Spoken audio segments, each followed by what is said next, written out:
Končuje se leto, ki nam bo ostalo v spominu kot eno najtežjih v času, odkar imamo svojo lastno državo.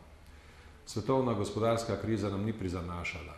Mi sami pa nismo uspeli vselej najti najboljših in najhitrejših rešitev. Mnoga upanja, ki smo jih imeli v začetku leta, se niso uresničila.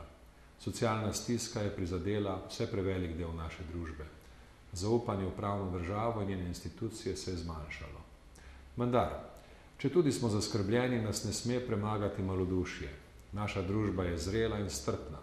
Znamo stopiti skupaj, četudi tega v politiki ni vedno videti.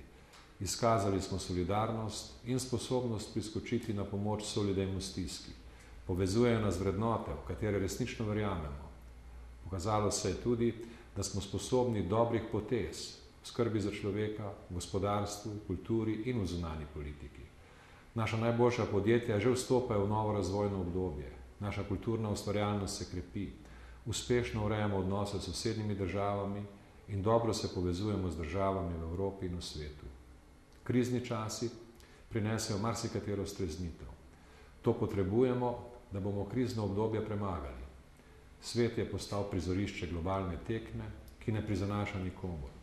Konkurenčnost moramo krepiti, toda ne zniževanjem cene in vrednotenja dela, temveč z večjo ustvarjalnostjo, večjo dodano vrednostjo vsega, kar ustvarimo, in z večjo tržno prodornostjo. Za takšen dosežek pa potrebujemo vse naše sile.